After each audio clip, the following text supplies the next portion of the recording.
একটা বাধা। না, আপনি অনুসরণের কথা আমি স্ক্রিপ্টই থাকে না, স্ক্রিপ্টই থাকে না। আরে এটা একটা এত গুরুত্বপূর্ণ জিনিস, ওটাকে বাতিল করে দিচ্ছে। এবং বাংলাদেশের নাটকের ধরেন লাস্ট 10 বছরের যে নিম্নগামিতা, তার জন্য এটা দায়ী। কিন্তু আচ্ছা সেলিম ভাই, ভাষার স্বাধীনতা দিয়ে দিচ্ছে। সেলিম ভাই, আমি এই কথা কি কিছু দোষ তো আপনাকে ছেড়ে দিতে পারি, ইন দ্য সেন্স যে আপনি একসময় লিখতেন, হ্যাঁ, আপনি চলে আসলেন ডিরেকশন। আমি এখন লিখিত না, আপনি আবার চলে আসলেন ডিরেকশন। আমি ডিরেকশন করে লিখি। লেখাটা কমে গেল না? না না, একদমই না। কে না, বলল? সেলিম ভাই, আগে আপনি যখন আপনার দক্ষিণের ঘর এই জাতীয় লেখা তো আমরা এখন সেই ডিরেক্টরকে পাচ্ছে তারা। আপনি বলেন, আমি কিন্তু আমি কাজ করতে যে অনেক ইয়ং ছেলেপেলে পাচ্ছি যারা ডিরেকশন। আমি কাজ করছি, আমি লিখছি, ডিরেকশন করছি। ডিরেকশনে সমস্যা কি হচ্ছে? ডিরেকশনে কিন্তু আমি খুব না, ওই জায়গাটা কমে যাচ্ছে। যেমন মানে কেমনে কমে যাবে? যেমন সাগর জায়গায় খুব লিখতো। আরে কতক্ষণ লাগে লিখতে? না, সে কিন্তু ডিরেকশন করতে কতক্ষণ লাগে? তারা কিন্তু লেখা এখন নিজেরটাই দিচ্ছে, সে তার যেগুলোতে ভালো লাগছে সে নিজের জন্য হয়তো রেখে দিচ্ছে। আচ্ছা, আমরা আমি অভিজ্ঞতা বলি।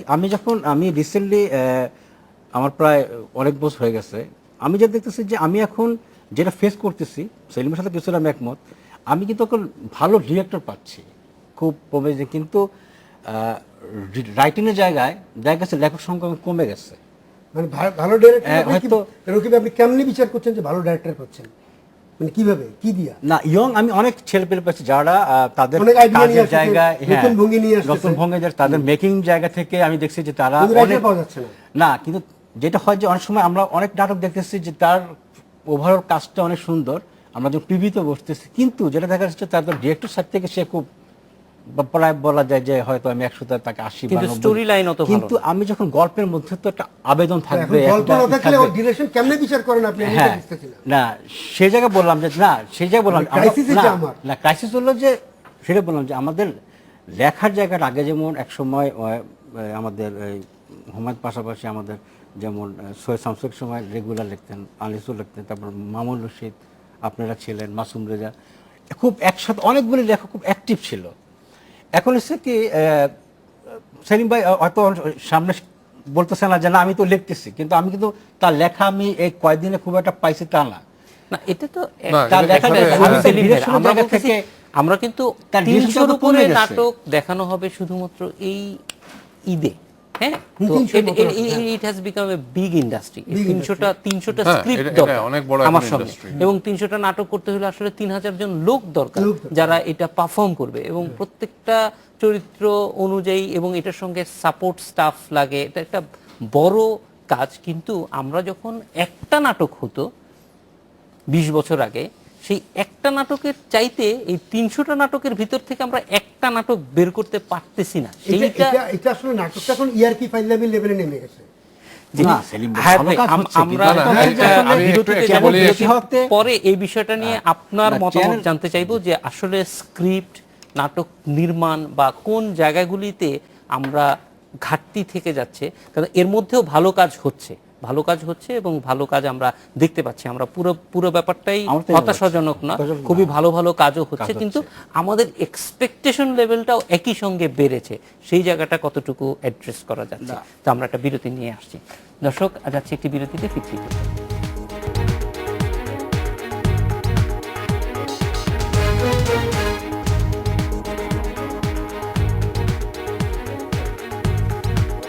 বিরতির পর ফিরে এলাম আজকের বাংলাদেশে। হ্যাঁ ভাই, যেটা জানতে চাচ্ছিলাম যে এই যে সেলিম ভাই যেটা বললেন যে নাটকের মান পড়ে যাচ্ছে, বা মানে আমরা যেরকম চাই সেরকম হচ্ছে না, তো এইটা কেন হচ্ছে বলে মনে হয়? একটা স্ক্রিপ্টের কথা বললেন সেলিম। না, এগুলো তো অনেকগুলো কারণ আছে, তবে সেলিমের একটা কথার সাথে আমি দ্বিমত পোষণ করি যে ভালো নাটক হচ্ছে না, এটা ঠিক না। না, আমি বলিনি হচ্ছে না। হ্যাঁ, তুমি এটা স্বীকার করছো যে ভালো নাটক, কিন্তু ট্র্যাশ নাটকের সংখ্যা এত বেশি হচ্ছে যে সেগুলো ঢাকা পড়ে যাচ্ছে, এবং আমাদের দর্শক ওই ট্র্যাশ নাটকের কারণে ক্ষুব্ধ বা যাই বলি না কেন, অনেক সময় আমার দেখা আছে যে রিমোট ছুঁড়ে ফেলে দেয়, এরকমও দেখেছি আমি এর আগের চোটে নাটক দেখতে দেখতে। তো এগুলো হয়েছে যে ট্র্যাশ নাটকের কারণে ভালো নাটকগুলো চাপা পড়ে যাচ্ছে। তো সেখান থেকে আপনি যেমন বললেন একটি নাটক বের করে আনা যায় না, আসলে যায় না, কারণ আমরা দেখি না, এটা একটা কারণ। দ্বিতীয় কারণ হচ্ছে যে কথাটি আমরা কেউই বলছি না, স্ক্রিপ্টের কথাটা সে বলেছে যে স্ক্রিপ্ট ছাড়া নাটক আমরা করতে শিখিনি। আমরা করতে শিখিনি এই জন্য আমরা থিয়েটারের ছেলে, আমরা থিয়েটার থেকে এসেছি, আমরা ইম্প্রোভাইজেশন করেছি। আমরা ইম্প্রোভাইজ করতাম যে নতুন নতুন গল্প ইম্প্রোভাইজ করো, নিজেরা নিজেরা অভিনয় করে দাঁড় করাও। কিন্তু এর মানে এই না যে এটা কিন্তু ফিনিশড প্রোডাক্ট না, এটা মনে রাখতে হবে।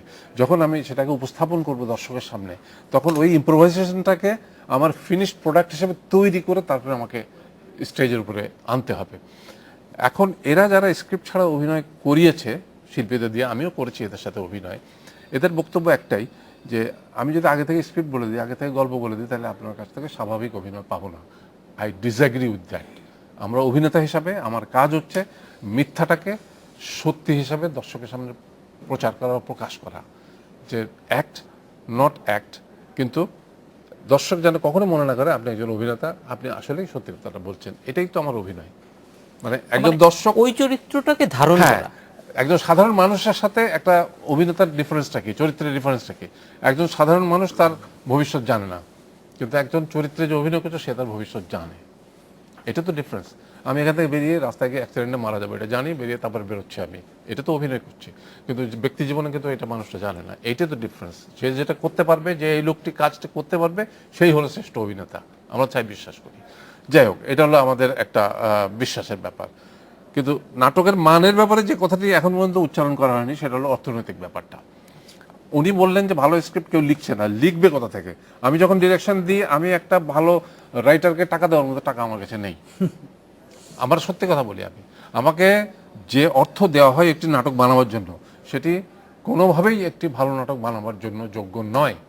আপনি আমাকে টাকা দিচ্ছেন কম, তার মানে আপনি আমার সময় বেঁধে দিচ্ছেন, মানে এই সময়ের বেশি আমি শুটিং করতে পারবো না, কারণ 1 মিনিট বেশি শুটিং করলেই আমাকে বেশি পয়সা দিতে হবে। আমার সমস্ত প্রোডাকশন কস্ট বেড়ে যাবে। আমার আর্টিস্টের একটা দিন বাড়লে তাকে আরেক দিনের এক্সট্রা খরচ দিতে হবে। তাহলে আমার লিমিট কিন্তু ওখানে হয়ে যাচ্ছে। যখনই আমি জানছি যে আমাকে 2 টাকার মধ্যে নাটকটা বানাতে হবে, আমাকে 2 টাকাই খরচ করতে হবে, ওরে 1 পয়সা বেশি খরচ করতে হবে না, আমার লাভ তো দরকার নেই, কিন্তু বাড়ি থেকে তো পয়সা এনে আমি নাটক বানাবো না। তো তাহলে আমাকে প্রথম থেকে বেঁধে দিচ্ছেন, আমার শিল্পীর কোয়ালিটি বেঁধে দিচ্ছেন, কারণ এর চেয়ে বেশি বড় শিল্পী নিতে গেলে আমাকে আরো বড় পয়সা দিতে হবে। তাহলে এগুলো আমাদের উপরে কোনোদিন ছেড়ে দেননি যে আপনি একটা ভালো নাটক বানিয়ে নিয়ে আসেন, ভালো হলে আমি আপনাকে ভালো পয়সা দেবো। এই কথা কিন্তু আমরা কারো কাছ থেকে শুনি না, বা কেউ ডেকে বলে না যে হ্যাঁ ভাই ঈদে আমাদের একটা নাটক বানিয়ে দেন। নোবডি। আমাকে একটা ফোন করতে হয় যে এবার ঈদে একটা নাটক দেবো ভাই আপনাদের।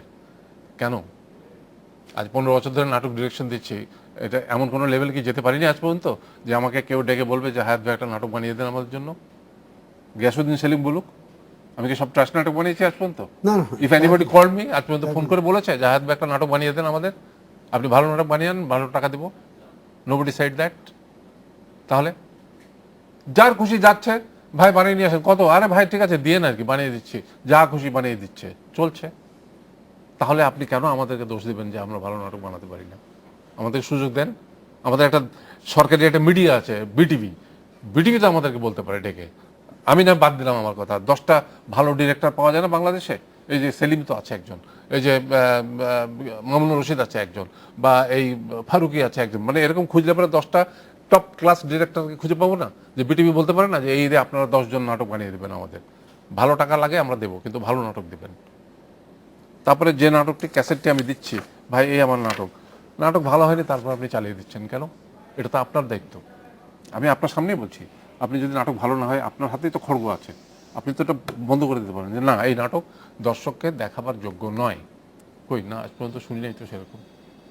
এই নাটক ওই চ্যানেল নেয়, আচ্ছা ভাই কত দিবেন, আচ্ছা ভাই এত দিবেন, আচ্ছা চালিয়ে দিল, তাহলে তো বলার কিছু নেই। আপনি কোয়ালিটি কোথায় পাবেন? এটা আসলে হাইপার যেটা বলে এক ধরনের হয়তো বা একটা ক্ষোভ বা একটা ধারাবাহিক আলোচনা, মানে হয়তো অ্যাভারেজ একটা মানে কথাবার্তার জায়গা ছিল যে প্রতি চ্যানেলের স্টাডিজ আছে। তো আমাদের আমি যেই চ্যানেল RTVতে আছে, আমরা কিন্তু কাজ দেওয়ার আগে কিন্তু আমরা ডিরেক্টরকে ডাকতেছি পার্সোনালি, ডেকে তার সাথে প্রথমে কিন্তু স্ক্রিপ্ট না, প্রথমে আমি গল্প নিয়ে শেয়ার করতেছি যে আপনার গল্পটা কি বলেন, কথা বলেন। তারপর কিন্তু আমরা তাকে বলতেছি ঠিক আছে এটা আপনি কাকে না করতে চান, কি কত পড়তে পারে, স্ক্রিপ্টটা কতদূর কী হলো। আমাদের কিন্তু র্যান্ডম শেয়ারিং হচ্ছে। আমি জয়েন করার পর থেকে যে কটাই আমরা কাজ করতেছি এই প্রসিডিংয়ে যাচ্ছি, এবং আমার যে কটা নাটক অন ইয়ার যায় প্রতিটা কিন্তু আমাদের টিভি বোর্ড কিন্তু দেখেই জিনিসটা অন ইয়ার দিচ্ছি আমরা।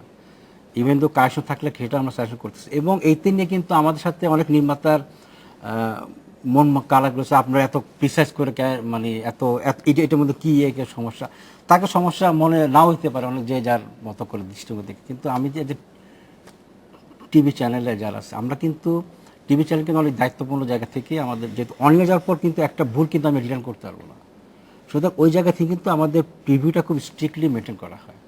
এবং আমি বলতে পারি যে আমরা গত ঈদে যেমন মা একটা কাজ অনিমেষের, এটা অনিমেষকে বললাম যে আপনি তো অনেক কাজ করছেন, আমার এরকম একটা নিড আছে যে একটু একটু ব্যতিক্রম একটা কাজ দেন রিসেন্টলি। তো সে প্রথমে গাইবে করলো, পরে ঠিকই কিন্তু তাকে দিয়ে আমি খুব ভালো একটা কাজ করি, এবং সে ওই কাজের জন্য প্রচুর, প্রায় আমি শুনছি পরে আমরা যাকে কাজ করছি সে বলছে আমি হিউজ টাকা, মানে আপনারা যেরকমভাবে চাইছেন বা যেরকম করছে আমার কিন্তু প্রচুর করছে, তারপর কিন্তু সেটা আমরা অ্যালাউ করছি। কারণ একটা ভালো কাজ একটা চ্যানেল অবশ্যই নেওয়ার ইচ্ছা পোষণ করবে, এবং সেটা এর মধ্যে ভালো কাজের মধ্যে সবসময় চ্যানেল আছে, বিশেষ করে আমার চ্যানেল আছে। কিন্তু হায়াত ভাই যেটা বললো যে ভালো কাজ খুঁজে বের করার জন্য চ্যানেলগুলি কোনো ধরনের উদ্যোগ নেয় কিনা, উদ্যোগটা বললাম যে আমি যেটা হয়েছে যে আমি মানে আমাদের চ্যানেল থেকে যেটা হয় যে আমরা প্রথমে কিন্তু ঈদের কাজ বা আমাদের আসলে ঈদনি সিঙ্গেলগুলি যায় ধারাবাহিক, তো আমরা টিভি অথবা কমিশনিং করি। ঈদটা যখন আমরা তখন যেহেতু নিজের একটা জায়গা আছে যেখানে আমি একটা আমার প্ল্যানিং করতে পারবো আমার জায়গা, সেখান থেকে প্রথমে আমি ডিরেক্টরে ডাকতেছি যে তোমার গল্পটা কি, কোন কাজটা করতে চাও, এটা কিন্তু আমরা চয়েস করে নিচ্ছি। এটা কিন্তু সেই অপশনটা কিন্তু অনেক চ্যানেল হয়তো অনেকে করে না। আর যেটা বললো যে হয়তো অনেকে কিছু লোক আছে স্ক্রিপ্ট নিয়ে কাজ করে না, সেটা কিন্তু ডিফারেন্স, এবং তারা কিন্তু আস্তে আস্তে কমেও গেছে। আগে তাদের মাঝখানে কিন্তু প্রচুর একটা প্রতাপ ছিল, সেই জায়গাটা কিন্তু কথাটা বলা হলো। আর বাজেট একটা কথা বললি, প্রতিটা চ্যানেল, বিশেষ করে আমার চ্যানেল আমি দেখছি যে আমি সেটা বললাম যে আমরা মা যেটা নিচ্ছি ওদের হাতে না, মা নিয়ে যে কথাটা বললাম, একটু বলি যে আমি শেষ করি সেলিম ভাই, আমি শেষ করি ভাই, আমি চিপা একটু বলি আচ্ছা। যে বাজেট আসলে টেলিভিশনের হাতে নাই, বাজেট হচ্ছে যে বিজ্ঞাপনদাতাদের হাতে। মানে বাংলাদেশে যেই টাকায় বিজ্ঞাপন চলে, 1 মিনিট বিজ্ঞাপনের যে দাম পৃথিবীর কোথাও এটা নাই, এত কম টাকায় বিজ্ঞাপন চালাতে পারে আমাদের মাল্টিন্যাশনাল কোম্পানিগুলো। এবং ওরা যদি 6 মিনিট 10 মিনিট 15 মিনিট 20 মিনিট চালায়, তাও বোধহয় একটা প্রপার নাটকের বাজেট হয় না। তো দেন এবার রাখি না, যেমন বাজেট যেটা বললো যে আমি সেটা বললাম, যখন আমরা একটা মেকারের কাজ নিয়ে কনফিউজ, মানে একটা কনফিউজ চলে আসে যে আসলে না এই কাজটা আসলে ভালো, এবং সে যে বাজেটটা বলতেছে এটা যদি আমি তাকে কর্তন করি আসলে তার কাজটা ভালোভাবে হবে। আপনাকে মনে হয় যে বাজেটটা আপনারা তাকে দেন সেই বাজেটে একটা ভালো নাটক বানানো সম্ভব? না, আমি একটা ছোট্ট কথা বলি বাজেট সম্পর্কে। হ্যাঁ, না সত্য কথা, আমাদের চ্যানেলে বাজেট সম্পর্কে একটা ছোট্ট কথা বলি। 1999 সাল, ঠিক আছে, 3.5 লাখ টাকায় সিঙ্গেল এপিসোড তৈরি হতো। তখন চালের দাম ছিল বড় জোর 20 টাকা, এখন চালের দাম 60 টাকা। তাহলে এখন বাজেট হওয়া উচিত 9 লাখ টাকা সিঙ্গেল এপিসোডের জন্য। অথচ এখন কত? আপনারা 2.5 লাখ টাকার উপরে 1 পয়সা দেন না তো সাধারণ। 3 লাখ 5 লাখ দেন খুবই অবস্থা বুঝে, এমনি 2 লাখ 2.5 লাখ, যেটা 9 লাখ টাকা বাজেট। আচ্ছা, তারপর মাঝখানে আরেকটা যেটা হচ্ছে এখন সেটাও বলো, যে এখন তো ডাইরেক্ট সরাসরি মানে চ্যানেলগুলো বেশিরভাগ চ্যানেল সরাসরি নাটক বানাতে দেয় না, এখন এজেন্সির মাধ্যমে বিজ্ঞাপন পাবে, ওখানে বানাবে। তার মানে কি? তার মানে এজেন্সির মাধ্যমে দেওয়া মানে এজেন্সি তার পার্সেন্টেজ রাখবে, তার মানে